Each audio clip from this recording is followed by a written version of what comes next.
నమో మహద్భ్యో ఋషిభ్యో గురుభ్యో నమః. వనమాలీ గదీశాంగీ శంఖీ చక్రీ చ నందకీ శ్రీమన్నారాయణో విష్ణుర్వాసుదేవోభిరక్షతు. ఏకాగౌ స్వస్థచిత్తస్య ఆతురస్య చ ఘోషతం సహస్రం మ్రియమాణస్య దత్తం చిత్త వివర్జితం. ఇక్కడ చెప్తున్నది ఏంటంటే, మృతి పొందిన తర్వాత చేసే లక్ష గోదానములు, మృతి పొందిన తర్వాత చేసే లక్ష గోదానములు, ఇంకా ఉత్తర క్షణంలో మృతి పొందేటప్పుడు చేసే 1000 గోదానములు, మరణానికి కొంతసేపు దగ్గరలో ఉన్నాడన్నప్పుడు చేయగా 100 గోదానములు ఎంతో, స్వస్థచిత్తుడుగా ఉన్నప్పుడు చేసిన ఒక్క గోదానం అంత సుమా అన్నాడు. ఇక్కడ స్వస్థచిత్తంతో చేసిన ఒక్క గోదానానికి అంత విశేషమైనటువంటి మహిమున్నది సుమా. పైగా దానం చేసేటప్పుడు ఎప్పుడైనా సరే ఉండవలసిన బుద్ధి, ఇంత ఇచ్చేస్తున్నాను వీడికి, ఇంత ఎక్కువ అంటారా? అందులో పక్క వాళ్ళు చెప్తూ ఉంటారు మన శ్రేయోభిలాషులు, ఏమిటని అంత పెట్టేస్తున్నా, అంత అవసరమా, ఇంత కాస్ట్లీ పంచి ఇవ్వాలా వాళ్ళకి, ఇది చాలే. నువ్వు తినేదానికి ఇది చాలే అనుకోవచ్చు, కానీ ఇంకోటికి ఇచ్చేదానికి మాత్రం గొప్పది ఇచ్చినప్పుడే, ఎందుకంటే ఇదే నీకు రిటర్న్ అయ్యి వస్తుంది ఇంకో రూపంలో. కనుక ఇచ్చేటప్పుడు ఇలాంటి బుద్ధులతో ఇస్తే వెనక్కి వస్తుంది. అందుకు ఇచ్చే వాళ్ళకి చాలా సంస్కారం అవసరం. ఎందుకంటే ఒకవైపు పురాణాలు వింటూ ఉంటారు, మళ్ళీ రేపటి నుంచి ఇదే పని చేస్తూ ఉంటారు. అదే బాధాకరమైన అంశం. బుద్ధులు మాత్రం మారట్లేదు. ఒకరికి ఇవ్వడానికి చేతులు రావు, అది ఎందుకో తెలియదు. ఆ ఇచ్చేటప్పుడు ఎలా ఇవ్వాలి? అందుకే శాస్త్రం ఉపనిషన్ముఖంతో కూడా మనల్ని హెచ్చరించింది. ఉపనిషత్తులు అంటే మనం అనుకుంటాం ఇవేవి చెప్పదని. ఉపనిషత్తులు ఎన్ని చోట్ల మీకు సత్కర్మానుష్ఠానం చేయమని చెప్పి కఠోపనిషత్తులు మంత్రం ఉంది. ఎవరైతే సంప్రదాయ సనాతన మార్గాన్ని అనుసరించారో వారు ప్రజ్ఞను పొందలేరు అని కూడా హెచ్చరించింది. మనం అన్వయించుకోలేకపోతున్నాం. శ్రద్ధయా ధేయం, భియా ధేయం, హ్రియా ధేయం. ఇచ్చేటప్పుడు ఎలా ఇవ్వాలో చెప్పారు. అంతేకాదు దేవపితృకార్యాభ్యాన్న ప్రమదితవ్యం. ఆత్మజ్ఞానాన్ని చెప్పడానికి అవతరించిన ఉపనిషత్ మాత మనల్ని ఎంత బోధించిందండి. అవన్నీ మనం విస్మరించి వేదాంతం చాలు కదండి ఇది ఎందుకు అంటారు. మరి వేదాంతంలోనే మాట ఉంది కదా, దాన్ని ఏమంటారు? అందుకు వేదం వేరు, వేదాంతం వేరు కాదు. దయచేసి అర్థం చేసుకోండి, సమన్వయం అది కావలసినది. అందుకు ఇక్కడ మాట చెప్తున్నాడు. ఇక్కడ ఏ దానమైనా సత్పాత్రుడికి ప్రతిగ్రహ దోషం రాదు సుమా అన్నాడు. ఇది చాలా ముఖ్యమైన అవసరం. సత్పాత్రుడికి ప్రతిగ్రహ దోషం రాదు. ప్రతిగ్రహ దోషం అంటే తెలుసా? పుచ్చుకున్న దాని దోషం ఒకటి ఉంటుంది. అందుకు చాలామంది అపరిగ్రహ వృత్తితో ఉంటారు. ఏది పుచ్చుకోనరు దీక్ష పెట్టుకుంటారు. కానీ సత్పాత్రుడైన వాడు పుచ్చుకున్నా బాధ లేదుట. ఎలాగో అంటే విషం హరించే మంత్రాలకి ఎప్పుడూ దోషము లేదు, చలిని పోగొట్టే అగ్నికి ఎప్పుడు దోషం లేదు, సత్పాత్రుడికి ఎప్పుడూ దోషం లేదన్నాడు. సత్పాత్రుడు అంటే ఏమిటో చెప్తున్నాడు. ఉదాహరణలతో కూడా ఎంత అందంగా వివరిస్తున్నాడండి. సత్పాత్రుడు ఎవడంటే అధీత వేద అంటే వేదాధ్యయనం చేసినటువంటి వాడు, నిత్యాగ్నిహోత్రి, పరపాక వివర్జిత, పరపాకము తీసుకోనివాడు. ఈ 3 నియమాలతో ఎవడు బతుకుతాడో వాడికి ఎప్పుడూ ప్రతిగ్రహ దోషం ఉండదు సుమా. వాడు పుచ్చుకున్నా వాడికి ఆ దోషం అంటుంది. ఎందుకంటే వాడి 3 నియమాలు వాడిని తరింపజేస్తే, ఒక అగ్నిహోత్రం ఎలా ఉంటుందో వాడు అలా ఉంటాడు. అందుకే నిరంతర వేదాధ్యయనశీలుడైన వాడి యొక్క దక్షిణ హస్తంలో అగ్ని ఉంటుందిట. అది పెద్ద రహస్యమైన విజ్ఞానం. అందుకు వాడి దక్షిణ హస్తంలో ధారపోయడం చేత అగ్నిహోత్రానికి సమర్పించినట్లే. కనుక అది దానం అనిపించుకుంటుంది. అంతేగాని దీనులకు కానీ ఇచ్చినప్పుడే దయ అనిపించుకుంటుంది. ఈ దయకి సత్ఫలితం ఉంది, లేకపోలేదు. అది దానం 2. కనుక తరించాలని సంకల్పం చేసి ఇచ్చే దానం మాత్రం సత్పాత్రునికి ఇవ్వాలి. దీనులకి మొదలైన వారికి చేసే సాయాలకి దానికి సంకల్పం ఆచమనాలు అక్కర్లేదు, బుద్ధి ఉంటే చాలు. ఇక్కడ బుద్ధితో పాటు సంకల్పం కావాలి. అందుకే వేటికి ఏమిటో జాగ్రత్తగా గ్రహించి చేయవలసిన విధానములు ఇవన్నీ కూడా. అపాత్రే సాచ గౌర్దత్త దాతారం నరకం నయేత్. అన్ని దానాల కంటే గోదానం దగ్గర ఇంకా జాగ్రత్తగా ఉండాలి. అపాత్రుడికి కానీ గోదానం చేస్తే అమ్మయ్య గోదానం చేసిన తృప్తిపడ్డానికి లేదుట, వాడు తిన్నగా నరకానికి పోతాడు. అపాత్రుడికి ఇవ్వరాదు. అంతేకాదు వాడు పోవడమే కాకుండా వాడితో పాటు 100 తరాల వాళ్ళని నరకంలో పడేస్తాడట. కనుక ఎప్పుడు అపాత్రుడికి గోదానం చెయ్యరాదు. అంతేకాదు ఏకస్య దాతవ్యా బహూనాన్న కదాచన సా విక్రీత విభక్తా వా దహత్యా సప్తమంకులం. నిజానికి గరుడ మహాపురాణం జాగ్రత్తగా చదివితే ధర్మానికి సంబంధించి ఇంత సమగ్రమైన సమాచారం ఇంకెక్కడా కనబడదు. అది ధర్మానికి సంబంధించి ఇంత సమగ్ర సమాచారం మనం ఎంత క్లుప్తం చేసుకున్నా ముఖ్యం చెప్పుకుంటుంటే ఎన్నో తెలుస్తూ ఉన్నాయి. చూసారా, అంత సమగ్ర సమాచారం ఇస్తున్నది. అన్ని రకాలుగా అన్ని వైపులో ఆలోచిస్తూ ఏ కాలంలో ఏం తీసుకోవాలి, ఏ యుగాల్లో ఏం తీసుకోవాలో కూడా చెప్తుంది. కృతయుగంలో ఇలా ఉండేది ఈ ధర్మం శాస్త్ర ప్రకారంగా, అదే ధర్మం కలియుగంలో ఇలా చేయాలి. యుగం బట్టి మారతాయన్నారు. ఏం మారతాయో కూడా వాడు చెప్పాడు. మనకెందుకు గోలా, మనం మార్చుకోనక్కర్లే. ఏం మారాలో కూడా వాడు చెప్తున్నాడు ఇక్కడ. అందుకే ఎప్పుడైనా సరే శ్రేయోభిలాషి అయినటువంటి వాడు అంటే తన శ్రేయస్సు తాను కోరేవాడు ఎప్పుడు పాత్రుడికి గోదానం చేయాలి సుమ. ఒకనికి ఒక గోవు మాత్రమే ఇవ్వాలి, ఇది చాలా ముఖ్యం. ఒకడికి ఒక గోవు మాత్రం ఇవ్వాలి, అంతేగాని అనేకులకు కలిపి ఒక గోవు ఇవ్వరాదు. ఇది మీ బృందానికి అందరికి ఇస్తున్నానండి ఇవ్వకూడదు, అనేకులకు ఒక గోవు ఇవ్వకూడదు, ఒకనికి ఒక గోవు. అంతేకాదు దానంతో గోవుని పొంది దానిని వాడుగాని అమ్మితే, పుచ్చుకున్నవాడుగాని అమ్మినా, ఇంకోటితో పంచుకున్నా, ఈ ప్రతిగృహీత ఆ దాత ఇద్దరూ కలిసి 7 తరాల వారితో సహా నరకంలో అగ్నిలో పచరమవుతూ ఉంటారు సుమా అని చెప్పాడు. అంటే గోవుని దానం పుచ్చుకున్నాక వాడు దాన్ని నమ్మరాదు, ఇది ముఖ్యం గుర్తుపెట్టుకోవాలి. అలా నమ్మే బుద్ధున్న వాడికి ఇవ్వరాదు, అది తెలుసుకోండి. అంతేకాదు ఆ గోదానం చేసి ఆ గోవు నమ్మి ఆ డబ్బుని ఇద్దరుగానే పంచుకుంటే గోవుని నరికి పంచుకున్నంత దోషం కూడా వస్తుంది. ఇవన్నీ ఇక్కడ చెప్తున్నారు. అందుకే ధర్మం లేక కేవలం వ్యాపారం కోసం వృత్తుల్ని చేపట్టేటువంటి వాళ్ళ విషయంలో మాత్రం ముందు వెనక ఆలోచించాలి. అంతేకాదు ఈ శాస్త్రాలని నమ్మి బ్రతికే వాళ్ళు, ఈ శాస్త్రాలతో బతికే వాళ్ళకి కూడా ఇక్కడి నుంచి విన్నపం ఏమిటంటే, ఇంకా నమ్మకం ఉన్నవాళ్ళు కొంతమంది ఉన్నారు కనుక మీ దగ్గరికి వచ్చి కర్మలు చేయమంటున్నారు. అవునా లేదా? ఈ నమ్మకం ఉన్నవాళ్ళ వల్లే మనం బతుకుతున్నాం అనే స్పృహ వాళ్ళకు ఉండాలి. కనుక నమ్మకం ఉన్నవాడి నమ్మకం వమ్ము చెయ్యకుండా మనం ధర్మంగా చెయ్యాలి. ఇది గుర్తుపెట్టుకోండి. ఇది ఈ కర్మలు చేయించే వాళ్ళకి నేను చేసుకుంటున్న విన్నపం. అంతేగాని భోక్తలుగా వచ్చేవాళ్ళు మేము బయట తాగేసి వచ్చాం తినేసి వచ్చాం అనుకుంటే వాడు భోక్తగా వెనుకరాడు. ఈ రోజుల్లో ఎవడు చూసారంటే అప్పుడు ఈ రోజుల్లో పెట్టడం మానివచ్చు, ఎవరికైనా పెట్టచ్చు. దాని ప్రత్యామ్నాయాలు ఉన్నాయి. సరైన భోక్త లభించనప్పుడు ఏం చేయాలి? అంతేగాని ఎలాగో లభించరు కదా అని ముందే కాదు, లభించనప్పుడు ఏం చేయాలో ప్రత్యామ్నాయం ఉంది. అన్నిటికీ ఉన్నాయి. తెలుసుకోవాలంటే సమయం కావాలి, ఓపిక ఉండాలి, శ్రద్ధ ఉండాలి, విశ్వాసం ఉండాలి, బాగుపడే యోగం ఉండాలి. అవి ఉన్నప్పుడు మీరు తెలియజేయడానికి ఇప్పటికీ ఉన్నారు. వాళ్ళని కాపాడుకోవాల్సిన బాధ్యత సమాజానిది. మనం కావాలనుకుంటేనే కదండి విద్యలు నిలుస్తాయి. మనం అక్కర్లేదనుకుంటే ఎవడా విద్య చదువుతాడు చెప్పండి? అక్షరం ముక్క రానివాడు దేనికి కొరగాడు కనుక ఈ విద్యలు నేర్పుతున్నారు ఈ రోజుల్లో. కనుక వాడు అక్షరం ముక్క కూడా సరిగ్గా పలకకుండా తప్పులే కొలుతున్నారు. వచ్చిన బాధ. కనుక మనం కాపాడుకోవాలి. సమాజంలో ఉన్న మన బాధ్యత అటువంటి వాళ్ళని కాపాడుకోవాలి. వాళ్ళ బాధ్యత ఏమిటి? నమ్మే వాళ్ళు ఉన్నంతకాలమే మనం బ్రతకు కనుక వాళ్ళ నమ్మకాన్ని వమ్ము చేయకుండా మనం కూడా శాస్త్రంలో నమ్మి ఉందాం అని నిష్ట వాళ్ళకుంటే వంచన చేయరు. అంతేగాక యోగ్యురాలు ఒక ప్రశ్న వేశారు. ఏదో పెట్టుకుని వాడి చేత అవుతుందో క్రియలు చేస్తే వాడేమైనా తప్పు చేశాడు అనుకోండి, ఏమవుతుంది? నీకేం కాదు. ఇది గుర్తుపెట్టుకో. ఎందుకంటే నీకు తెలిసినంత మేరకు బ్రహ్మవాక్యం ప్రమాణమని నువ్వు వాడిని బ్రహ్మగా నియోగించిన తర్వాత వాడి వాక్యమే నీకు ప్రమాణం. కనుక నీకు తెలిసిన అంచనా మేరకు ఒకటి సెలెక్ట్ చేసుకుంటాం. మనం మార్కెట్కి వెళ్ళి కూర కొనుక్కున్నట్టే ఇవి ఏం చేస్తాం? నీకున్న అంచనా మేరకు, నీకున్న తెలివితేటల మేరకు వీడు యోగ్యుడు అని 10 మందిని అంచనా వేసి చెప్పగలవు. లేకపోతే నువ్వు ఆ శాస్త్రం అంతా చదువుతావా? అన్ని అందరికి తెలుస్తాయా? ఆ ఎంపిక చేసుకుని బ్రహ్మగా వరించిన తర్వాత వాడు చెప్పింది చెయ్యడమే. అది తప్పకుండా నీకు నీ పితరులకి మంచిదే. వాడేదైనా తప్పు చేశానుకోండి, వాడి అనుభవం వాడిది, మనకు అనవసరం. కనుక నిశ్చింతగా చేసుకోవచ్చు. వీటి గురించి వారికి చేసుకున్న విన్నపమే కానీ వారిని తప్పులు వెతుకుదామని ప్రయత్నం మాత్రం కర్తకూడదు, యజమానికి కూడదు. కనుక రెండు, ఇటు వీళ్ళ కర్తవ్యం వీళ్ళకి చెప్తున్నాను, వాళ్ళ కర్తవ్యం వాళ్ళకి చెప్తున్నాను. అర్థమవుతున్నది కదా? ఒక డాక్టర్ గారి దగ్గరికి వెళ్ళాం, మొత్తం తెలుసుకోగలమా అంటే 10 మంది చేత వాకప్ చేసి వెళ్ళాం అంతే. తర్వాత మన దృష్టి వాడిచ్చిన ముందు మనకు వైకుంఠ యాత్ర చేస్తుందో లేక ఈ భూలోక యాత్ర చేస్తుందో భగవంతుడికి తెలియాలి. అంతే కదా? ఒకప్పుడు పనికిరాని వైద్యుడు ఇచ్చిన పనికిమాలిన మందు కూడా ఆరోగ్యం కలిగించవచ్చు వీడు యోగం బట్టి. అద్భుతమైన వైద్యుడు అద్భుతమైన మందు ఇచ్చినా వాడు బతకలేకపోవచ్చు, అది యోగమే. కనుకనే వైద్యుడి విషయంలో ఎలాగో వీటి విషయంలో అలాగే. అన్నీ తెలుసుకుని ఒకటి దగ్గరికి వెళ్తానంటే జీవితంలో చాలదు.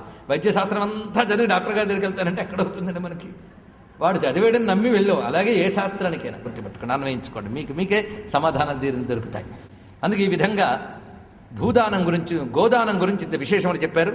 అయితే ముఖ్యంగా వైతరణి నది భయంకరం, అక్కడ పడే వేదనలు అంతా ఇంత కదా. అది దాటడానికి గోదానం ప్రత్యేకత వివరించారు.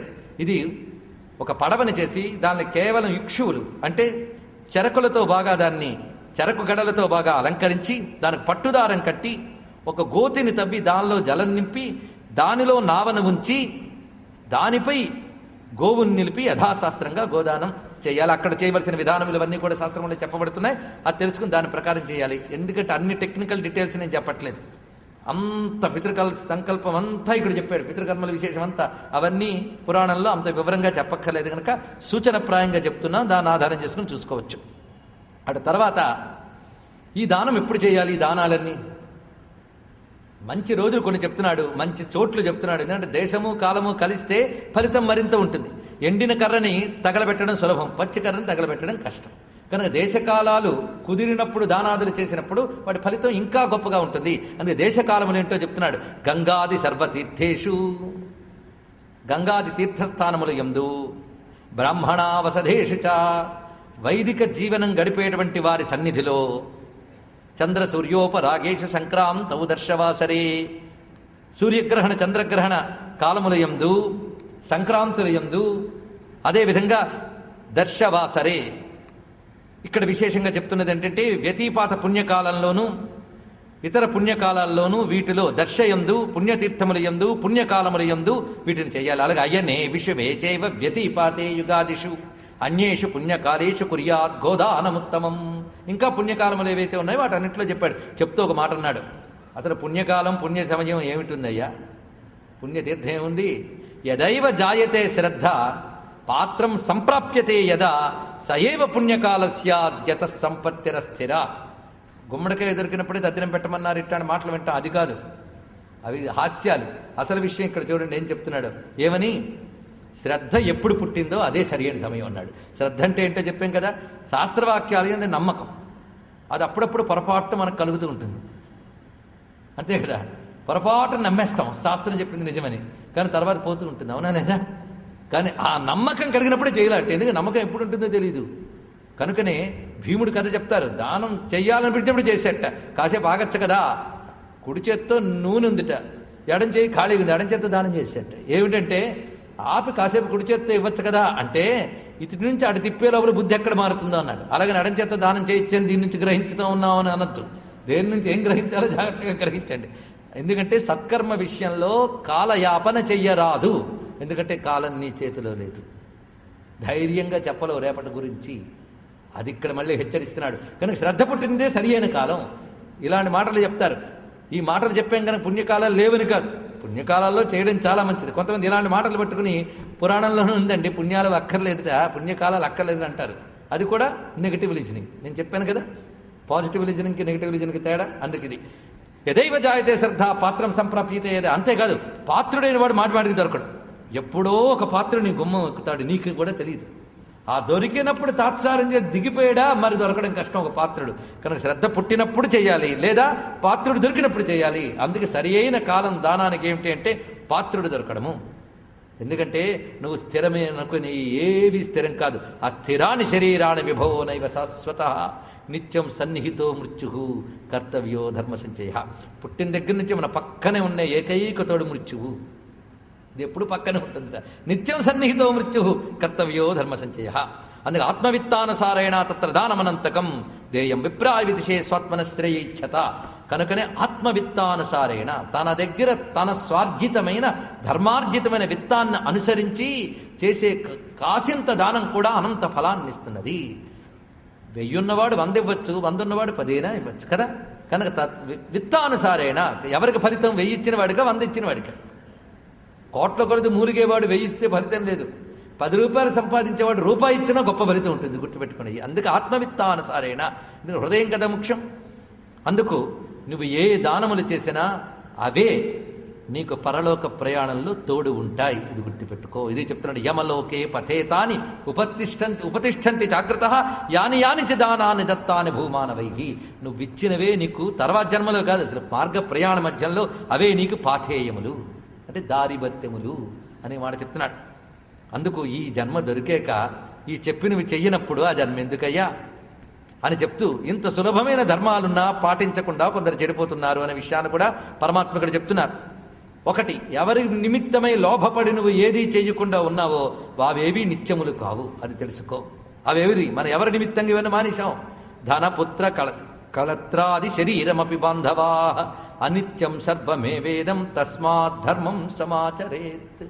ఇవి ఏవీ నిత్యములు కావు నువ్వు అనుకుంటున్నవి. నాకు తీరికుండట్లేదండి దేనికి?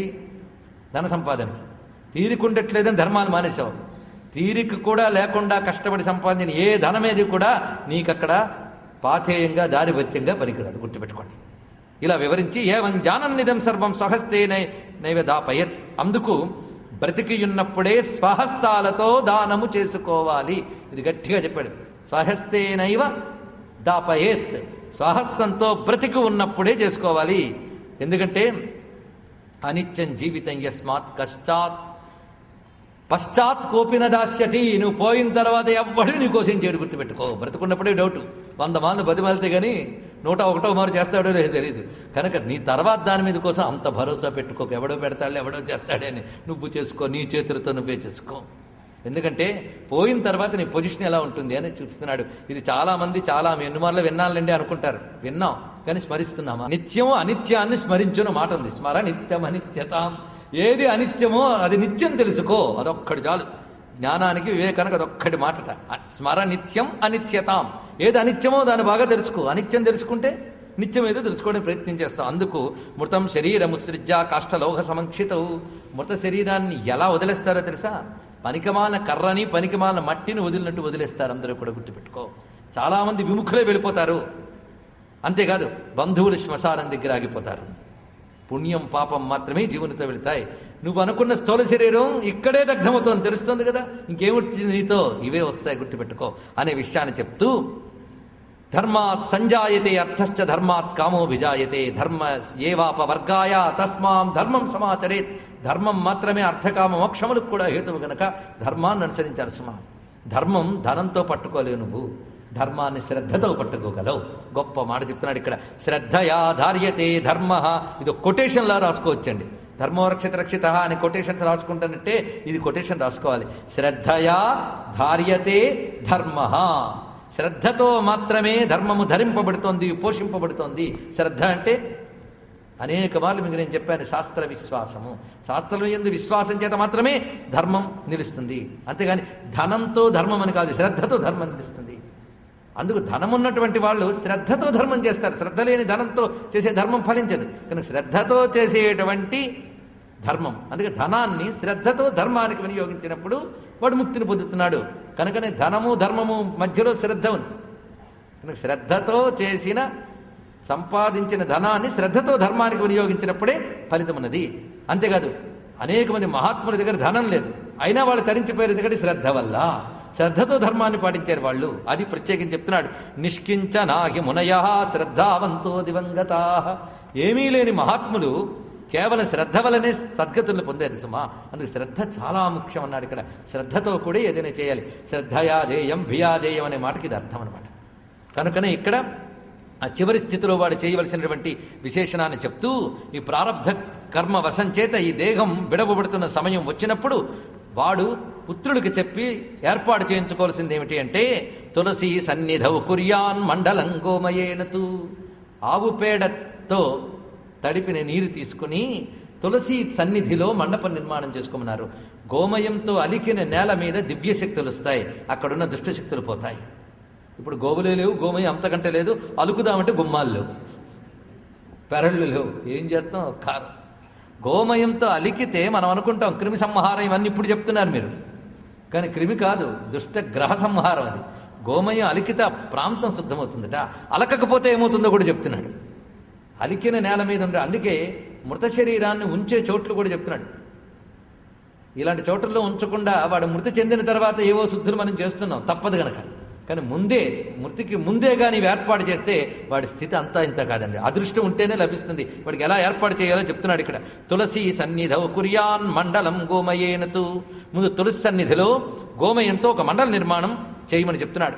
ఆ మండలంలో తిలలు జల్లాలి, దానిపై దర్భలు పరచాలి, దానిపై శుభ్రమైన ఆసనం, దాని దగ్గర సాలగ్రామ శిలనుంచాలి. ఎందుకంటే ఇక్కడ తులసి, సాలగ్రామము, దర్భలు, తిలలు, గోమయంతో అలికిన నేల. ఈ సన్నిధిలో ఆ తులసి నీడ ఉన్నదే దాని మహిమ చెప్తున్నాడు. తులసి నీడ ఇది ఆ సమయంలోనే కాదు, ఏ సమయంలోనే చాలా గొప్పదిట. అందుకు తులసి విటపిచ్ఛాయ యత్రాస్తి భవతాప తత్రైవ మరణాన్ముక్తి సర్వదా దాన దుర్లభ. తులసి నీడలో మరణించడం కంటే గొప్ప యోగం మరొకట్లేదు అన్నాడు ఇక్కడ.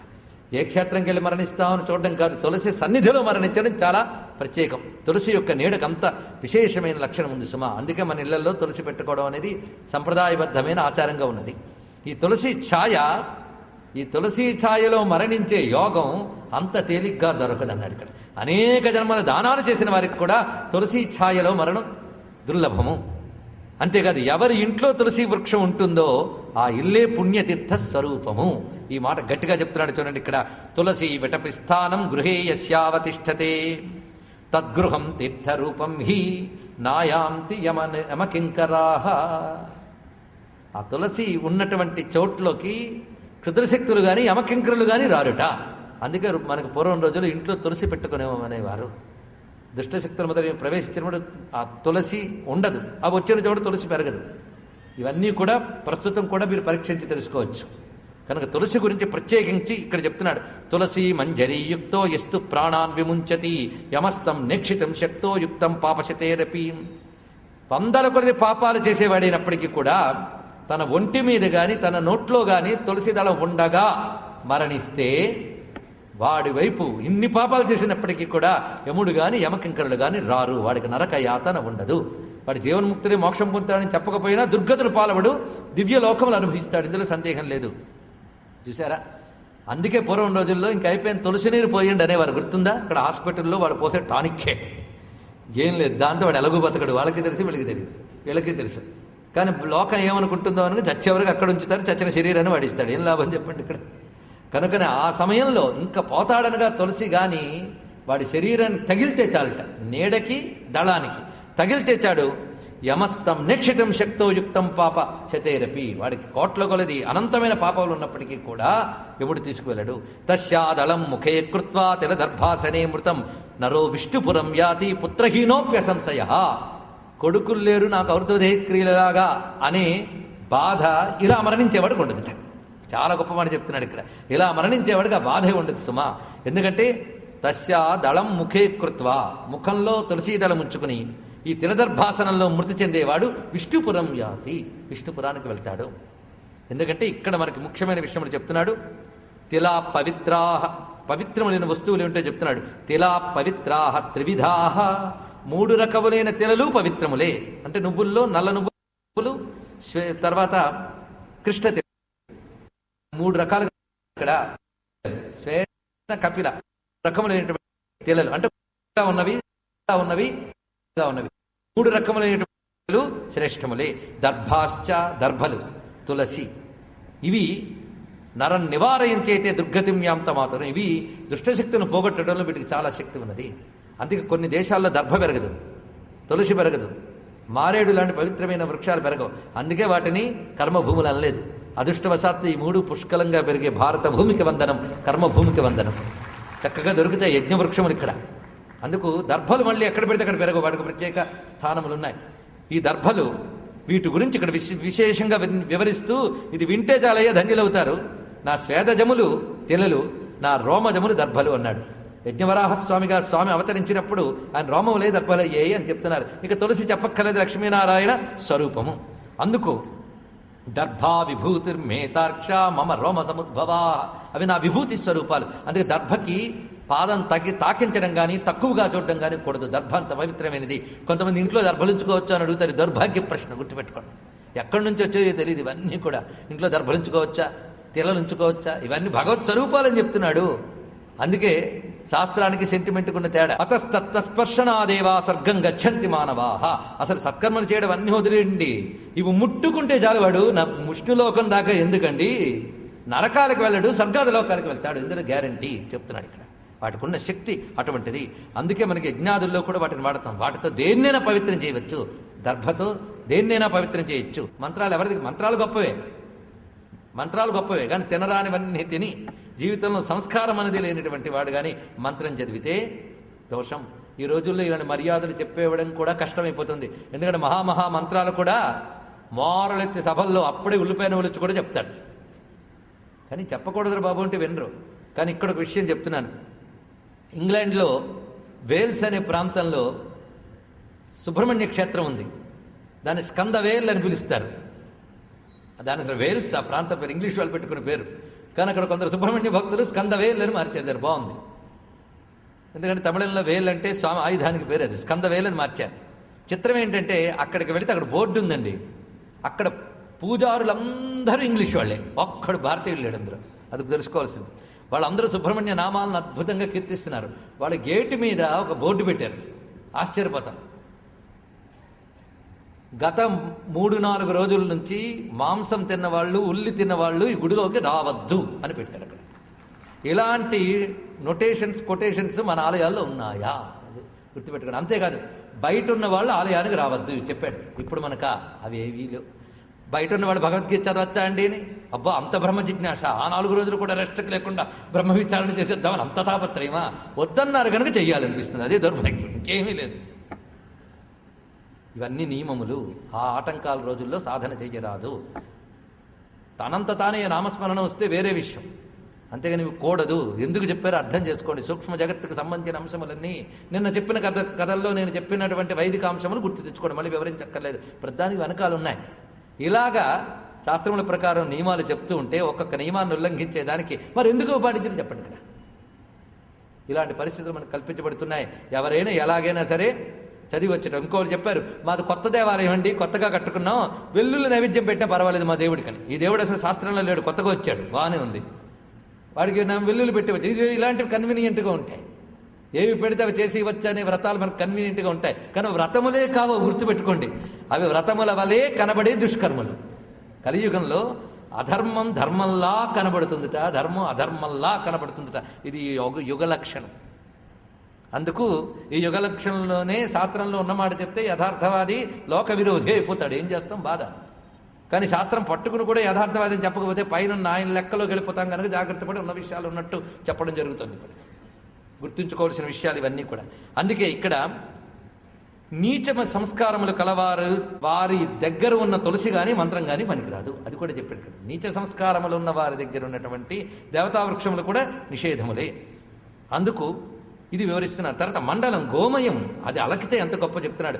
గోమయంతో అలకగానే అక్కడ బ్రహ్మ విష్ణు రుద్రులు మొదలుకొని సర్వదేవతలు వచ్చి ఉంటారట. ఒక అగ్నిహోత్రానికి ఎంత శక్తి ఉందో గోమయంతో అలికిన నేలకు అంత శక్తి ఉంది అన్నాడు ఇక్కడ. ఎంత గొప్ప విషయం చూడండి. మన అగ్నిహోత్రాన్ని వెళ్ళి కూర్చుంటే బాగోదు కదా, కానీ గోమయంతో అలికిన నేల మీద ఉంటే అంత శుద్ధమైపోతావు. ఇవన్నీ శుద్ధత అంత గొప్పదో, ఇది అంత గొప్పతనాన్ని ఇస్తుంది. అంతేకాదు సర్వత్ర వసధాపూత లేపో ఎత్రన విద్యతే ఎత్ర లేపకృతస్తత్ర పునర్లేపేన సిద్ధ్యతి. ఎప్పుడైనా సరే అలకకపోతే భూమి శుద్ధమేట. కానీ ఒకసారి అలికితే మాత్రం మళ్ళీ అలికితే కానీ శుద్ధం కాదు. ఇది ముఖ్యంగా చెప్తున్నాడు. అలికితే కానీ భూమి శుద్ధం కాదు. అందుకే మనం పూజలు చేసేటప్పుడు ఆ ఇంటిని, ఆ గదిని, పూజా స్థానాన్ని అలికి మళ్ళీ పూజ చేయాలి. అంతేగాని అలకకుండా పూజ చేయరాదు. ఏదో చీపురుతో ఊడ్చి చేసి పూజ చేసేవాడు కుదరదు. అలకాలి. అలకనేది పూజకి పనికిరాదు, స్పష్టంగా చెప్తున్నాడు. అందుకే యజ్ఞానికి పనికిరాదు. అలకకపోతే ఆ చోట్లో ఎవరు వస్తారో ఇక్కడ చెప్తున్నాడు. ఆ చోట్లో రాక్షసాశ్చ పిశాశ్చాశ్చ భూత ప్రేత యమానుగాహ వీళ్ళు వచ్చి కూర్చుంటారట. కనుకనే అలికి పెట్టడం, గోమయంతో అలకడం చేత వాళ్ళు రారు. గోమయం దొరకకపోతే కనీసం జలంతోనైనా భగవత్స్మరణతో అలుక్కోవాలి. అలకకపోతే మాత్రం వీళ్ళు వచ్చి కూర్చుంటారు, భూమిని చేస్తారు. అలాంటి చోట కానీ శరీరాన్ని పెడితే ఇక్కడ గుర్తుపెట్టుకోవాల్సింది ఏంటంటే, శరీరం విడిచిపెట్టే సమయంలో, విడిచిపెట్టిన తర్వాత ఆ జీవుణ్ణి తమలో కలుపుకోవడం కోసం దుష్టశక్తులు చుట్టూ తిరుగుతూ ఉంటాయి. చాలా ముఖ్యమైన అంశం ఇది. మామూలు కంటికి కనబడదు. నేను మొన్న చెప్పాను, ఈ కంటికి కనబడిన సూక్ష్మ ప్రపంచం చుట్టూ ఉందని. కనుక ఆ సమయంలో కానీ సరియైన చోటు ఉండకపోతే వాడిని అట్నుంచి అట్లు లాక్కుపోవడానికి యాతుధానులు, పిశాచాలు ఇత్యాదులు ఉంటాయి. ఇది చాలా రహస్యమైనటువంటి విషయం. ఇది ఆ జీవుణ్ణి లాక్కుంటారట. అందులో ఏ భాగం దొరికినా లాక్కోగలట. ఎక్కడి నుంచైనా, ఎక్కడ దొరికిన అవకరం వాళ్ళు రంధ్రం చూస్తుంటారు. ఆ సందు దొరుకుతుందా, మన సందు దొరుకుతుందా అని అంటాం. అది వెతుకుతారట. అది వెతికి మరీ లాక్కుపోతారు ఆ జీవుణ్ణి. గుర్తుపెట్టుకోవాలి. ఎందుకంటే దేహమే నేను కాదు కదా, ఎన్ని ఉన్నాయి దీని అంతరార్థం. అందుకే ఇక్కడ రాక్షసాశ్చ పిశాచాశ్చ భూత ప్రేత యమానుగాహ వాళ్ళు ఎదురు చూస్తుంటారటండి. ఎప్పుడైతే మనిషి బలహీన దశలో ఉంటాడో ఆ సమయంలో వాడిని ఆక్రమించుకోవడానికి చూస్తూ ఉంటాయి పిశాచాదులు. ఇది గుర్తుపెట్టుకోవాల్సింది. అందుకే బలమైనటువంటి వాడి దగ్గరికి పిశాచం ఉట్టి దశలో కూడా పట్టదు.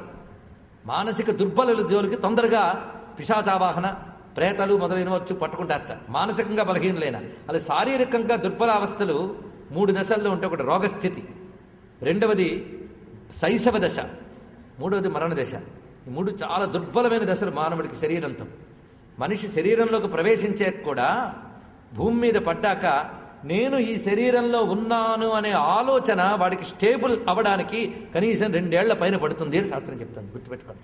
నేను ఈ శరీరంలో ఉన్నాను, నేను ఈ శరీరాన్ని అనే ఫీలింగ్ రావడానికి కనీసం 2 ఏళ్ళు పడుతుందట. అంటే వాడున్న శరీరంతో వాడికి అటాచ్మెంట్ ఏర్పడడానికి. కనుక ఆ దశంతని బాలారిష్ట దశలు అన్నారు. ఆ సెన్సిటివ్ దశలోనే వాడికి దెబ్బలు తగిలే అవకాశం ఉంటుంది. కనుక అప్పుడు జాగ్రత్తగా వాడికి నెలలు ఇవి చూసుకుని రకరకాల ఉత్సవాలతో వాడిని చేస్తారు. పుట్టినరోజు ఉత్సవాలు కూడా అరిష్టాలు పోగొట్టడం కోసం వచ్చాయి, అంతేగాని ఆ రోజు 10 మందిని పిలిచి కేక్ కట్ చేసి ఎంగిల్ తినడం కోసం కాదు, గుర్తుపెట్టుకోండి. అరిష్ట దశలు పోగొట్టుకోవడం కోసం ఇవన్నీ చెప్తున్నాను. 2 ఏళ్ల తర్వాత ఈ దేహమే నేను కాదు అని కాదు, ఈ దేహమే నేను భ్రాంతి బాగా స్థిరపడిపోతుంది, బాధలేదు వాడికి.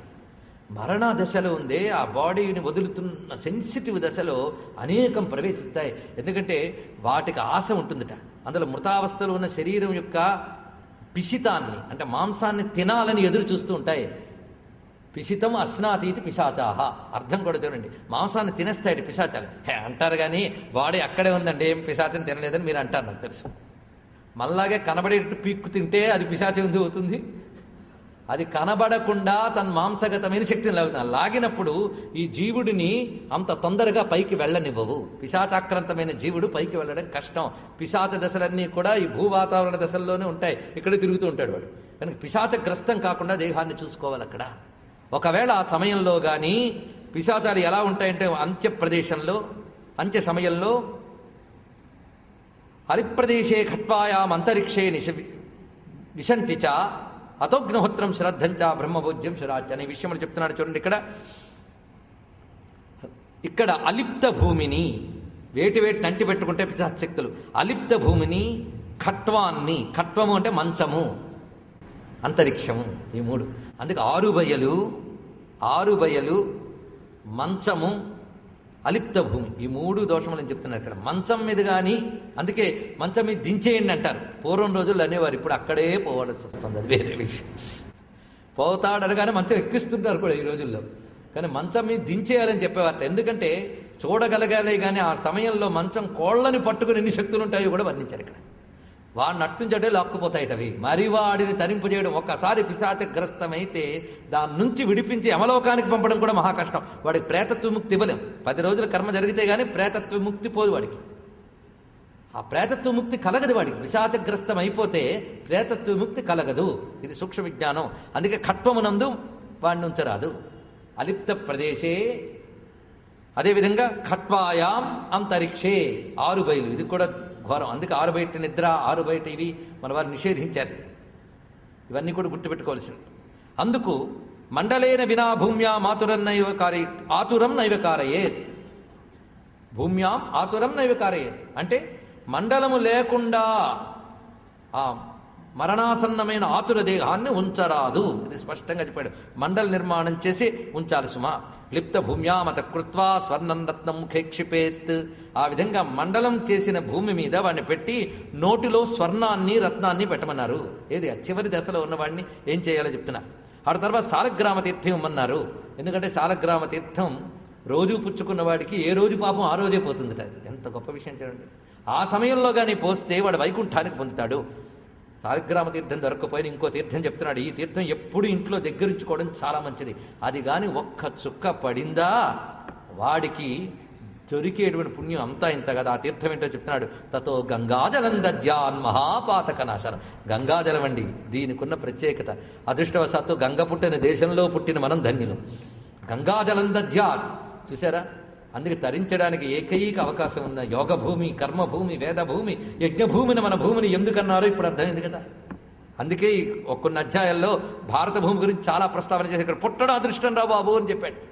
అయితే కొన్ని సందేహాలు ఏంటి అంటే ఇతర దేశాలకు వెళ్ళిన వాళ్ళు ఏం చేయాలి, అక్కడ కర్మ చేయొచ్చా అంటే నువ్వు భారతదేశం విడిచి వెళ్ళినా భారతీయుడివి గనక నీ సనాతన ధర్మ ప్రకారంగా వెళ్ళాలి. ఎందుకంటే ఇక్కడి నుంచి తీసుకెళ్ళి అక్కడ తులసి చెట్లు పెంచుకున్న వాళ్ళు ఉన్నారు. వాళ్ళు ఎంత జాగ్రత్త పడతారంటే ఆ విదేశాల్లో ఈ కేవలం ఒక 3-4 నెలలు మాత్రం సూర్యకాంతి బాగా ఉంటుంది. ఆ సమయంలో బయట పెట్టుకుంటారు తులసి. కొన్ని సమయాల్లో చలి వచ్చినప్పుడు బతకదు. ఆ సమయంలో లోపల ఇంట్లో హీటర్స్ అవి పెట్టుకుంటారు కానీ లోపల పెట్టుకుని కష్టపడి బతికిస్తున్న వాళ్ళు చాలామంది ఉన్నారు. అలాగా ఒక కృష్ణ మందిరంలో తులసులన్నిటి కోసం ప్రత్యేకమైనటువంటి వేడి వాతావరణం ఏర్పాటు చేసి తులసి మనమే పెంచుతున్నారు. కానీ ఇక్కడి నుంచి తీసుకెళ్ళిన ఏ తులసి అయినా ఇక్కడలాగే పెరిగింది తప్ప విదేశాలకు వెళ్ళాం కనుక వెరైటీగా రంగు మార్చుకోలేదు, రూపం మార్చుకోలేదు, వచ్చింది బాధ. అదేవిధంగా మనం అది తెలుసుకోవాలి.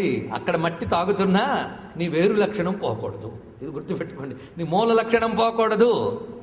అందుకని అక్కడికి వెళ్ళాం కనుక మారిపోయామంటే భ్రష్టహ అన్నారు. వాళ్ళకేం పాపం రాదు, అక్కడ పుట్టి పెరిగిన వాళ్ళకేం పాపం రాదు. గుర్తుపడి వాళ్ళని పాపాత్మలు అనరాదు. వాళ్ళు మనకంటే ఒక్కడు 190 మంది అబద్ధాలు ఆడని వాళ్ళు, శుద్ధి శుభ్రత ఉన్నవాళ్ళు వాళ్ళు చాలామంది ఉన్నారు. మనకు అవేమీ ఎలాగోలో వీటి మీద గౌరవం అంతకంటే లేదు. కానీ ఉభయ భ్రష్టాహ అయిపోయి వచ్చింది బాధ. వాళ్ళ దగ్గర ఉన్న నిజాయితీ, నీతి, పక్కవాడి పట్ల కన్సర్న్, దేశం పట్ల కన్సర్న్, అవినీతి లేకుండా ఉండడం, ఇవన్నీ కూడా మనకు ఎక్కడ చేతనవుతాయండి. మొన్న మధ్య ఎక్కడ వారి ఇంట్లో ఏదో వస్తువు పాడైపోతే దానికి సంబంధించిన రిపేర్ అని పిలిచారు. ఇలా పిలిస్తే అలా వచ్చేట్టు వాడు 100 ఫోన్లు చేస్తే కానీ ఇక్కడ రాడు. వచ్చిన తర్వాత వాడు పనిచేసి వెళ్ళిపోతే వీళ్ళు చేతులు డబ్బులు చేతుల్లో పెట్టబోయేట. ఎందుకు ఇస్తున్నారు అన్నట్టు వాడు. మనకింత ఆశ్చర్యపోతామా అండి? పెట్టకపోతే మాత్రం వాడు మళ్ళీ రాడు, మళ్ళీ వచ్చేటట్టే రిపేర్ చేస్తాడు. అది కూడా మళ్ళీ వాడి చేతిలో డబ్బు పెట్టబోతే ఎందుకు ఇస్తున్నారు అన్నట్ట. చేసావు కదా, చేసినందుకు నా జీతం నాకు వస్తుంది, నా డ్యూటీ నేను చేశాను అన్నాడు. అందుకే భారతీయులు అందరికీ విన్నపం ఏంటంటే ఎవరు త్యాగాలు చేయక్కర్లేదు, ఎవరు చేయాల్సిన పని వాళ్ళు చేస్తే చాలు ఈ దేశం ఎప్పుడూ బాగుపడేది. అది లేదే, రత్నగర్భని ఎలా పాడు చేసుకున్నాం. ఇది ఈ దేశపు అసలు చరిత్ర కాదు. దీని చరిత్ర ప్రపంచానికి పాఠం నేర్పిన దేశం. దీని సనాతన ధర్మం మీద, దీని ప్రాచీన చరిత్ర మీద విలువలేని తరాలు పుట్టి దీని విలువని కాపాడలేని నీచమైన పాలకులు వచ్చి ఈ దేశం యొక్క గొప్పతనాన్ని దెబ్బతీస్తున్నారు. ఇది మనం చూసుకుని బయట కనబడేవి చూస్తూ ఒక మహాక్షేత్రానికి వెళ్తే ఏమిటిది అనుకుంటూ దాని యొక్క పుణ్యాన్ని మనం పొందలేకపోతున్నాం. ఇలా మనం జరిగిపోతున్నాం. కనుకని ఈ దేశం గొప్ప. అయితే విదేశాలకు వెళితే మరి సంకల్పం ఎలా చెప్పుకోవాలండి? ఈ బాధలు చాలా ఉన్నాయి. ఈ బాధలు పడుతూ కాపాడుకుంటున్న వాళ్ళని చూస్తూ ఉంటే భగవంతుడు వీళ్ళని తప్పకుండా అనుగ్రహిస్తాడు అనిపించింది. ఎందుకంటే అనుకూల పరిస్థితుల్లో చేయలేని వాళ్ళు వేరు, ప్రతికూల పరిస్థితుల్లో అనుకూలత కల్పించి చేసినప్పుడు కొద్దిపాటిదే ఎక్కువ ఫలితం ఇస్తున్నారు, సందేహం లేదు. వాళ్ళు ఎంత కష్టపడి కాపాడుకుంటున్నారు. వాళ్ళు అక్కడికొక పేర్లు కల్పించుకుంటున్నారు. రమణక ద్వీపే అంటాడు ఒకడు, క్రౌంచ ద్వీపే అంటాడు ఒకడు, జంబూ ద్వీపే అంటాడు ఒకడు విదేశాల్లో. ఇంతకు ఏ ద్వీపం అంటే ఎవడి పేరు వాడి పెట్టుకున్నాడు. ఇది పెద్ద సందేహం. ఇంతకు ఏ ద్వీపం అనాలండి? విదేశాలు వెళ్తే ఏం సంకల్పం చెప్పాలి? ఆఖరికి ఇది చూసిన ఒకటే తోచింది. ఏమిటంటే శ్రీ పరమేశ్వర స్మరణేన పవిత్రత దేశే. ఇది ఒక్కడు చాలు. పరమేశ్వర స్మరణ చేత పవిత్రమైన దేశమనందు చేస్తున్నాను, చాలు కదండి. ఇది చేసుకుని అక్కడ అనుకుంటే చాలు. ఎవరు ఏ ద్వీపం చెప్పారు, రమణకమా జంబూ ద్వీపమా అనంటే పండితులు ఇద్దరూ ఎప్పుడూ కలిసి ఒక అభిప్రాయానికి రారు, బాధ లేదు. కనుక వాడిని అడుగుతా వీడిని అడుగుతా వీడు ఒకలా చెప్పడు, గుర్తుపెట్టుకోండి ఇక్కడ. కనుక ఆ అవస్థలు పడకుండా ఈ అవస్థ పడితే చాలు. ఇక్కడ సందేహం లేదు. జంబూ ద్వీపే భరతవర్షే భరతఖండే చాలు. పవిత్రమైన ఈ దేశం గురించి ఈ వివరం చూపిస్తున్నాడు. అందుకు ఇక్కడ గంగా ఇక్కడ ఉందండి, ఆ గంగమ్మ. అందుకు దాని వైభవం చెప్తున్నాను. కనుక భారతదేశం ఎందుకయ్యా గొప్పదంటే గంగ ఉండడం చేత గొప్పది, గంగ చేత గొప్పది భారతదేశం. కనుక ఏదున్నా లేకపోయినా గంగ ఉన్న దేశంలో ఉన్నానొక్క గర్వం చాలు, అదొక్క భక్తి చాలు మనకి.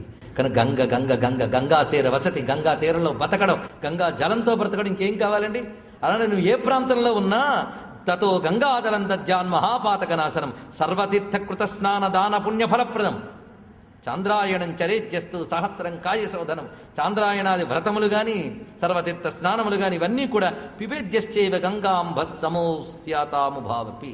అందుకే శంకరులు చెప్పారు కదా, భగవద్గీత కించిదధీత గంగా జలలవ కణికాపీత సకృదపి ఏన మురారి సమర్చ క్రియతే తస్య యమోపి నచర్చ. ఊరికనే చెప్పారండి, అర్ధవాద దృష్టి వద్దు దీని మీద. కనుక తథా గంగాంబుపానేన పాతకం భస్మసాత్ భవేత్ ఎస్తు సూర్యాంశు సంతప్తం గంగాయా సలిలం పిబేత్. గంగ శుద్ధవుతుందా అండి అని అడగచ్చు. గంగకు శుద్ధి ఏమిటయ్యా? సూర్యకిరణం తాకడం చేత, సూర్యకిరణాలు తాకిన గంగాజలానికి ఉన్న శుద్ధత మళ్ళీ ప్రత్యేకించి చెప్తున్నాడు ఇక్కడ. ససర్వయో నిర్ముక్త ప్రయాతి సదనం హరేహి సజ్జో జలావగాహైన సావయంతేతరా జనాన్. అంతేకాదు మిగిలిన నదులు స్నానం చేస్తే గాని ముక్తినివ్వవు. కానీ గంగ ఒక్కటే దర్శనాత్ స్పర్శనాత్ పానాత్ కీర్తనాత్ పునాతి అన్నది ఇక్కడ. గంగ ఒక్కటే దర్శన మాత్రం చేత, స్పర్శ మాత్రం చేత, పాన మాత్రం చేత, కీర్తన మాత్రం చేత పవిత్రం చేయగలదు సుమ. అందుకే గంగా తస్మాత్ పిబేత్తస్య జలం సంసారతారకం. అంతేకాదు నిత్యం గంగా గంగేత యో బ్రూయాత్ ప్రాణై కంఠగతైరపి. ప్రాణాలు కంఠంలోకి వచ్చిన దశలో కూడా గంగా స్మరణ చేసినా చాలయ్యా. మృతో విష్ణుపురం యాతి న పునర్జాయతే భువి. వాడు ఉత్తమ లోకానికి వెళ్ళడమే కాదు, మళ్ళీ పుట్టాడు. వాడికి జన్మరాహిత్యం వస్తున్నది సింహ.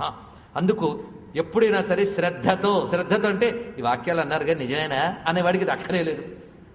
శ్రద్ధ గలవాడికి చింతయేన్ మనసా గంగాం సోపు యాతి పరాంగతిం. ఇందులో సందేహం లేదు సుమా. అందుకు అతను ధ్యాయేన్ నమేత్ గంగాం సంస్మరేత్ తజ్జలం పిబేత్. అంతేకాదు ఆ సమయంలో భాగవతంలో ఒక్క శ్లోకమైన వినమన్నాడు. ఇదంతా చివరి దశలో చేయాల్సిన పనులు. ఎక్కడున్నామో గుర్తుంది, ఎక్కడున్నాం? చివరి దశలో లేవు. విష్ణు కథ వింటూ నారాయణుడు గరుత్మంతుడికి చెప్తున్న దశలో ఉన్నాం మనం అందరం కూడా. కనుక తతో భాగవతం కించిత్ శృణుయాన్ మోక్షదాయకం, అక్కడ కొద్దిపాటి భాగవతం విన్నా మోక్షదాయకం. దీని గురించి ఇటీవల కాలంలో భాగవతం విని పిశాచ దశ నుంచి బయటపడ్డ వాళ్ళ చరిత్ర కూడా ఉంది. శ్లోకం శ్లోకార్థపాదం వా యుంతే భాగవతం పఠేత్. భగవత్ కథని, ఇక్కడ భాగవతం అంటే భగవత్ కథ, శ్లోకం గాని శ్లోకార్థం గాని ఆ సమయంలో వింటే చాలు. అంతేకాదు ఇంకేవేవి చెయ్యాలో చెప్తున్నాడు, చెయ్యగలిగితే. వేదోపనిషదాం పాఠాత్ శివ విష్ణుస్తవాదపి, ఒకవైపు వేదోపనిషత్ పాఠములైన విష్ణు స్తోత్రములు శివస్తోత్రములు కానీ ఇవే చేసినప్పటికీ కూడా శుద్ధి కలుగుతుంది సుమ. అంతేకాదు విప్రుడు అవసాన దశలో నిజంగా విరక్తి కలిగితే ఆ సమయంలో సన్యస్తమపి యో బ్రూయాత్ ప్రాణైకంఠగతేరపి, ఆ సమయంలో నిజంగా విరక్తుడైన వాడైతే నేను సన్యసిస్తున్నాను అనుకుంటే చాలట సన్యాసం పొందే పరమగతిని పొందుతాడు. విప్రుడైన వాడికి ఇది చెప్తున్నారు.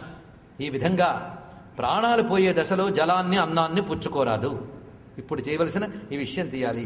ఈ సమయంలో వాడు సన్యసించాను అనుకుంటే దీన్ని ఆతుర సన్యాసం అని అంటారు అనే విషయాన్ని కూడా చెప్తున్నాడు. అప్పుడు సన్యాస దీక్షలు ఏవి అక్కర్లేదు, ఇది చాలు. ఏవం జాత విధానస్య ధార్మికస్య తదాకగా, ఇలాంటి ధార్మికుడు అలా పోతే ఆ ప్రాణాలు ఎలా వెళతాయో చూపిస్తున్నాడు ఇక్కడ. ఎందుకంటే నిన్నటి వరకు మన పాపగతులు చెప్పుకుని భయపడ్డాం. పుణ్యగతులు చెప్పడం మొదలెట్టే నిద్ర వస్తుంది. ఎందుకంటే బెదిరిస్తే వచ్చే మెలకువ ఓదార్చితే రాదుట. అవును, జోకొడితే నిద్రపోరండి, కొడితే కదా లేస్తారు. సరే, మొత్తానికి ఇది వింటే ఒక యోగం అండి. ఈ పుణ్యగతి ఎలా ఉంటుందో చెప్తే అది పడుతుందా లేదా మనసుకి, అది చూపిస్తున్నాడు. ఏవం జాత విధానస్య, వాడు ఎలా పోతాడో, వాడు ప్రాణాలు ఎలా పోతాయి, ప్రాణాలు పోయే దశ బట్టి. నేను ఒక మాట చెప్పాను, శ్రద్ధగా విన్న వాళ్ళకి గుర్తుండి ఉంటుంది. రంధ్రాన్వేషణాపరాయణులను వదిలేసి శ్రద్ధగా విన్నవారికి పనికొచ్చే ఒక మాట ఏమిటని, పాపాత్మల ప్రాణములు ఎక్కడి నుంచి పోతాయని చెప్పాను, అధో మార్గం నుంచి పోతాయని చెప్పాను. వీళ్ళ ప్రాణాలు ఎలా పోతాయో చెప్తున్నాడు ఇక్కడ. ఊర్ధ్వఛిద్రేణ గచ్చంతి ప్రాణాస్తస్య సుఖేనహి, వాడికి ఏ హతన ఉండదుట. అలాంటి స్థితి కల్పించమని పరమేశ్వరుని ప్రార్థించడం మనకు కనబడుతుంది. ప్రాణానాం గ్రంథిరసరుద్రో మా విశాంతక, వేదం చెప్పిన ఈ మాట అంతా తీసుకుని అనాయాసైన మరణం ఒక మాటలో మన పెద్దవాళ్ళు చెప్పారు. ఆ సమయంలో వాడు సుఖంగా వెళ్ళిపోతాట, అనాయాస మరణం. అది ఎలా జరుగుతుందంటే ఇందాక పెద్దవాడు చెప్పానే, తులసి నీళ్ళు పోయిరా పోతానని చెప్పినట్టు, పంచాక్షరి చదువుతూ అరుగు మీద పడుకున్నట్టు. ఇది అనమాట, అంత ఉత్కృష్టమైనటువంటి విశేషములు ఇవి. అందుకే ఊర్ధ్వఛిద్రేణ గచ్చంతి ప్రాణాస్తస్య సుఖేనహి, ఊర్ధ్వఛిద్రములతో పోతుందట. ఊర్ధ్వఛిద్రములు అంటే పైన ఉన్న రంధ్రములు. అవేమిటి?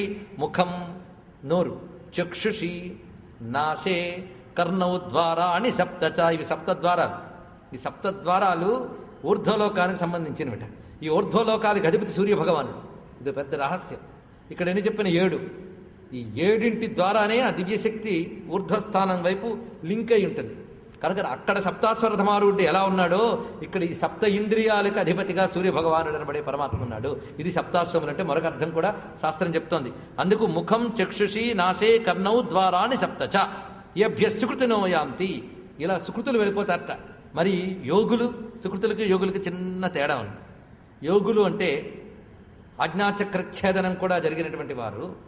ఈ యోగం కూడా వేదాంత మార్గానికి విరుద్ధం కాదు. ఎందుకంటే కొంతసేపు అయ్యే యోగం గురించి కూడా చెప్తాడు. ఇంకా పూర్తవలే, నరకంతా పూర్తవదు గరుడ పురాణం.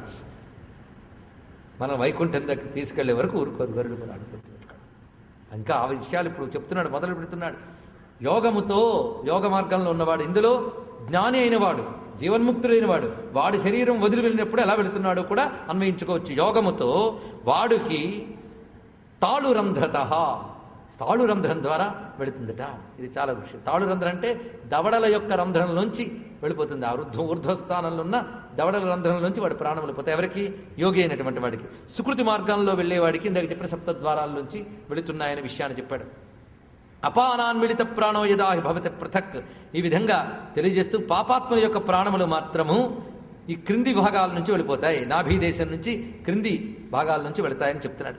ఈ విధంగా ఈ ప్రాణం వెళ్ళిపోయేకి ఏమైపోతుందండి? ఈ దేహం ఒక చెట్టు కూలినట్టు కూలిపోతుంది. ఇంకా దీన్ని ఎవడు నిలబెట్టలేడు, ఏమీ లేదు, కూలిపోతుంది. ఇది ఒక్కటి తెలుసుకుంటే ఇది ఎప్పుడైనా కూలిపోయే దేహమే. వదిలేస్తే దీని గతి ఏమిటి? ఈ దేహానికి 3 గతులు. నువ్వు అనుకునే దేహానికి మాత్రం 3 గతులు. ఒకటి క్రిమి విట్ భస్మ రూపత, మూడే గతులుంటాయి: క్రిమి, విట్టు, భస్మ. అంటే క్రిములు తినడానికి పనికొస్తుంది, లేకపోతే మలినం కింద మారిపోతుంది, లేదా బూడిదవుతుంది. అంతకు తప్ప ఈ దేహం దేనికి పనికిరాదు. ఈ విషయం భాగవతంలో చెప్తారు. కుక్కలు తినడానికి తప్ప దేనికి పనికిరాని ఈ దేహం మీద ఎందుకు మోహం ఎందుకురా అన్నాడు అక్కడ. జ్ఞానైన వాడి మాట ఇది. వాళ్ళకి తప్ప, నక్కలకి కుక్కలకి తప్ప దేనికి పనికిరాదు ఇది. ప్రాణం ఉన్నంతసేపు దీనికి వినియోగం. ఇది పోయిందా దీని స్థితి ఇంతే అంటూ ఇందులోంచి ఒక్క కంత వరకు ఉన్న పంచభూతం వీడు వెళ్ళిపోయేటప్పుడు పంచభూతాలు దేనిలోకి అవి ఎలా లీనమైపోతాయో చెప్తూ ఇతడు కేవలం తన కర్మతో ప్రయాణం చేస్తాడు. ఇలా పోయిన పుణ్యవాసనలతో పోయిన వాడికి మాత్రము విమానమాదాయ కింకిణీ జాలమాలయ ఆయాంత దేవదూతాశ్చాల సచ్చామర శోభితా. దేవదూతలు వచ్చి చామరములు వీస్తూ తీసుకువెళ్తారు వీడిని. ఇది ఎవరికి కనిపిస్తుంది అంటే అందరికి కనబడుతుంది. కనిపిస్తే నమ్ముతామంటే అంటే ఇలాంటి వాడికి ఇవి కనబడవు. మొన్న చెప్పుకున్నామే వాళ్ళిద్దరూ, వాళ్ళు వచ్చి కనిపిస్తారు. అంతేగాని విమానం పట్టుకొచ్చే దూతలు మాత్రం ఎవరు పెడితే వాళ్ళకి కనబడరు. దీనికి సంబంధించిన అనేక ఉదాహరణలు ఉన్నాయి. మళ్ళీ ధర్మతత్వ విధప్రాజ్ఞా సదా ధార్మిక వల్లభా. ఎవరు ధర్మతత్వవేత్తలు ఎప్పుడూ ధర్మంపై ప్రీతి కలిగేది ఆచరించాలనుకుంటారో వారు ఈ దివ్య మార్గముల గుండా ఉత్తమ లోకాలకు వెళ్తారు. భగవద్భక్తులు ఆ భగవత్ సాలోక్య స్థితిని పొందుతారు సుమా ఇత్యాది విషయములు చెప్తూ శృణుతార్క్ష్య ప్రవశ్యామి సర్వమే ఔర్ధ్వదైహికం. ఇప్పుడు ఔర్ధ్వదైహిక క్రియలు ఇంతవరకు మరణించే వరకు చెప్పాడు కదా, ఆ తర్వాత క్రియలు ఎలా చేయాలి అందుకు ముఖ్యమైనవి చెప్పుకుంటున్నాం. ఇది ఎందుకు చేయాలి? చాలామంది అనుకుంటారు వాడికి చేయడం వల్ల వాడికి ఏదో వస్తుంది, లేదా వాడికి వస్తుందో లేదో ఎవడు చూడొచ్చాడని. కానీ చేయడం వల్ల నీకు వచ్చేది నువ్వు తెలుసుకో. ఇది చాలా ముఖ్యం. అది ఇక్కడ వివరిస్తున్నాడు. శృణుతార్క్ష్య ప్రవక్ష్యామి సర్వమే ఔర్ధ్వదేహికం యత్కృత్వా పుత్రపౌత్రాశ్చ ముచ్యంతే పైతృకా దృణాత్.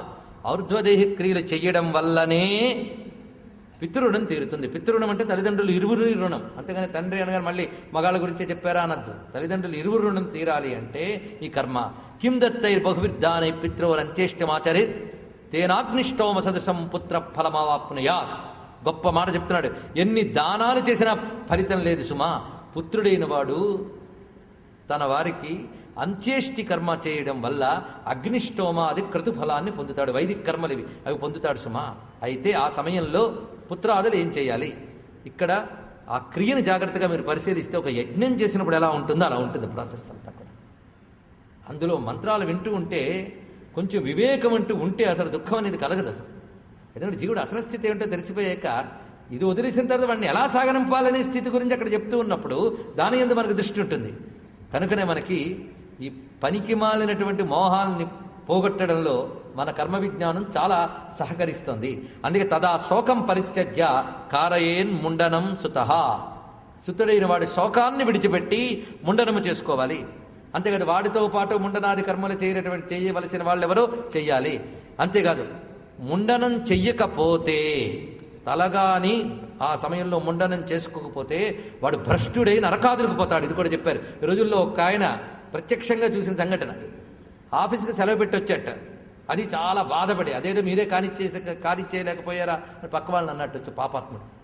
ఎంత అయిందో చెప్తే ఆన్లైన్లో డబ్బు పంపిస్తాను అన్నట్టు. ఇట్లాంటి వాళ్ళని కన్నందుకు ఆ తల్లిదండ్రులు బాధపడాలి. బాధపడడం ఏంటి? వాళ్ళ పాప ఆలోచనలే వీళ్ళ లోపల నుంచి వస్తున్నాయి. అదొకటి. చిన్నప్పటి నుంచి ఎలా పెంచారు? కాసింత కూడా ఈ శాస్త్రం నుంచి స్పృహ ఇవ్వలేదు. ఎవడో చెప్పబోతే ఎప్పటి నుంచి ఎందుకండి?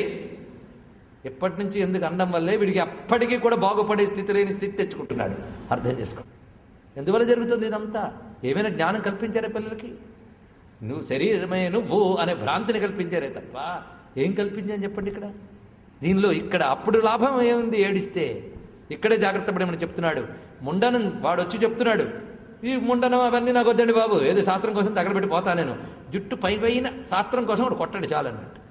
కర్మ. ఉపనయనం చేసేటప్పుడు కూడా శిఖలు పెట్టుకోరు వాళ్ళు. ఎందుకంటే ఉపనయనం ఎప్పుడు చేస్తున్నారో తెలుసు మనకి. ఇంకప్పుడు శిఖలు ఎందుకు పెట్టుకుంటారు?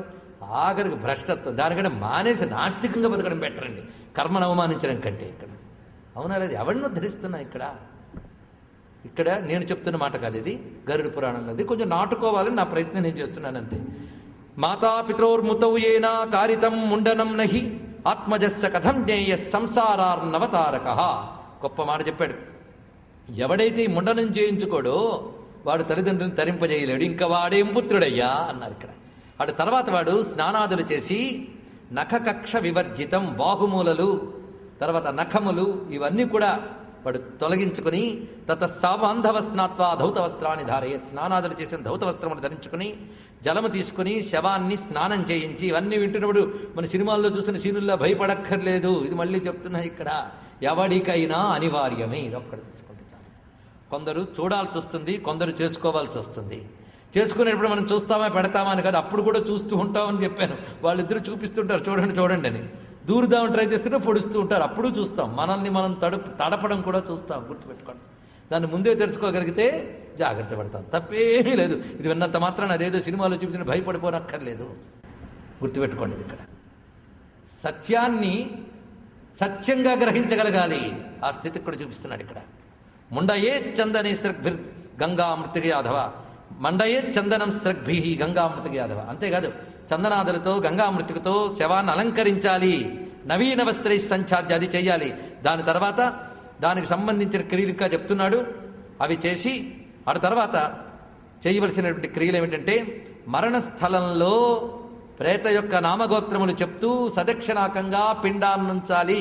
ఎందుకంటే శవానికి అధిష్టాన దేవత భూదేవత. చూసారు ఇక్కడ పృథ్వీతత్వంతో కూడినటువంటి దేహం ఇది, దానికి భూదేవతకి సంబంధం ఉన్నది కనుక ఆ భూదేవత యందు ఇప్పుడు వాడు అక్కడే కదా చేయబోతున్నది. అందుకు ఆ భూమిని ముందు దాని యందు పెడితే తృప్తి పొందుతుందట. ఎవరు అంటే శవాధిష్టాన దేవత అయినట్టు తేన భూమిర్భవేత్తుష్ట తదధిష్టాతృదేవత, అధిష్టాన దేవత తృప్తి చెందుతున్నది.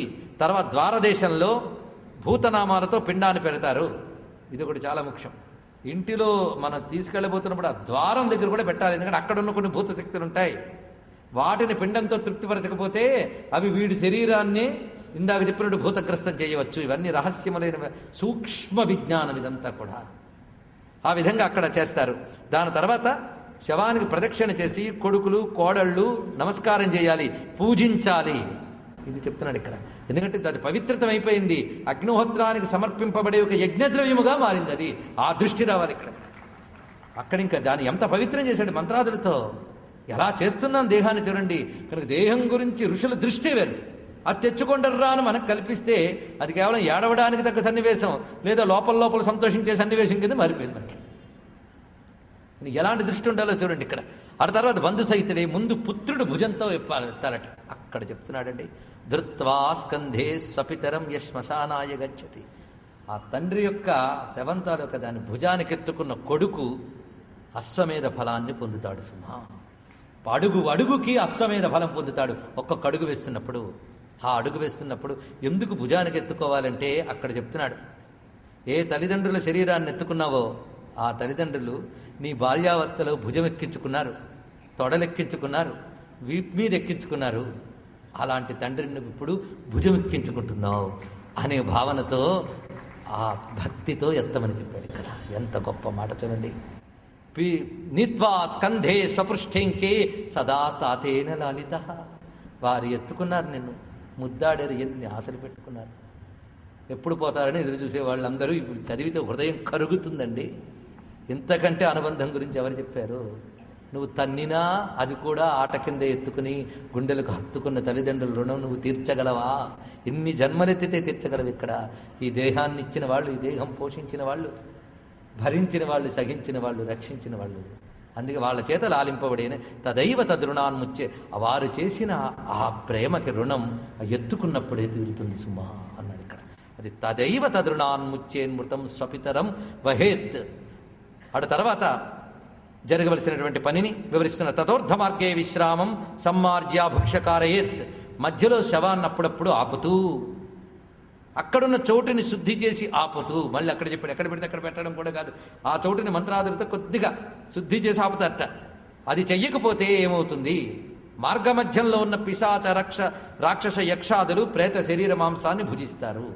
అందుకు మధ్య మధ్యలో ఆపడం ఇది ఇందుకు చేస్తారట. అటు తర్వాతే అది ఇవి యోగ్యమవుతుంది. ఎందుకంటే పిశాచగ్రస్తమైతే దహనానికి యోగ్యం కాదు కనుక ఇవి పద్ధతి చెప్పారు. సర్వం శ్రీకృష్ణ చరణారవిందార్పణమస్తు. స్వశ్రీమద్రమారమణ గోవిందో హరి గోవింద. నమః పార్వతీపతయే హర హర మహాదేవ.